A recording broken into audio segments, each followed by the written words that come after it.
بریلوي غټ علامه ده د شیعه غټ علامه په محرم کې ده چې 10 محرم باندې پر ده باندې کوم کیفیت راځي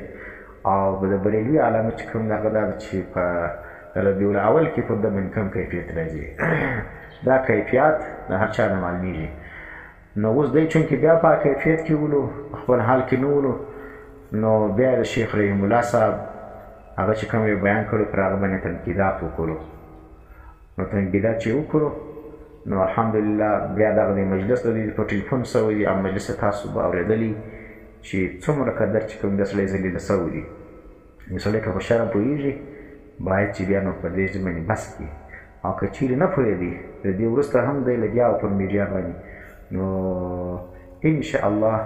نور به هم رسوا کېږي دا زموږ درته توصیه ده چې دغه د باطل نظریات څخه لاس واخله دا بریلویت او د سیفیت دلته ترویج مه کوه دلته علمای حق چې کوم دی هغه ډېر دي ستا دا نظریات دي ستا دا باطل درته نه چلېږي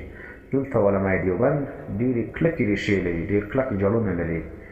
نو ته په ځان پوهېږې نه ته چې دلته به زما فتح راسي دلته ستا فتح نه دلته ستا رسوایي راځي او موږ زه په اخر کې شیخ رحیم الله صاحب او مفتي ندیم صاحب دې ټولو ته د زړه د کومې دغه مبارکي وکړم چې تاسو په دې باطل په سرکوبي کې زموږ مدد وکړي او وخت په وخت مې د هغه د نظریاتو سرکوبي کوله دا یقینا زموږ لپاره ډېر د خوشحالي خبره وله او اوس په اخر کې بیا تاسو د هغه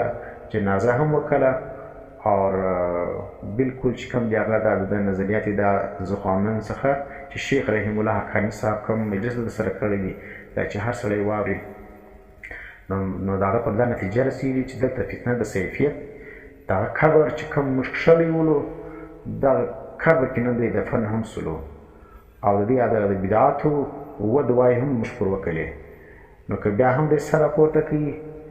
نو بیا چې کوم دی هغه یقینا دا به د رسوایي نور سبب جوړېږي نو په اخر کې زه بیا شیخ رحیم الله صاحب حقاني او مفتي ندیم صاحب او دغه مفتي حکمت الله راغب صاحب او نور چې زموږ کوم د علمای مجلس علمای احناف ملګري دي دې ټولو ته زه مبارکي وایم چې الله پاک دا فتنه چې کوم دغه سرکوبي وکړه او دا فتنه چې کوم ده دا نظریات یې صرف دا سړي سره تعلق نه لري چونکې زموږ خو د سره ذاتي اختلاف نه و دا نظریات سره اختلاف ولو دا نظریات چې کوم دي دا اوس هم زموږ په دا علاقو کې شاوخوا ډېر چې کوم دی هغه دغه لري جړې لري پکار دی چې د هغو خلاف هم سخت کار وسي الله پاک دی د علمای حق په عمرو کې د هغو په رزق کې د هغو په مال کې د هغو په اولاد کې برکت واچي خاص کر د شیخ رحیم الله صاحب او د مفتي ندیم صاحب او دا رقم نور علمای حق چې کوم دي الله پاک دې هر وخت سره بلند لري الله پاک د دشمنانو د دغه څه چې کوم دی هغه محفوظ کړي د شرور څخه واخر دعوانا ان الحمد لله رب العالمین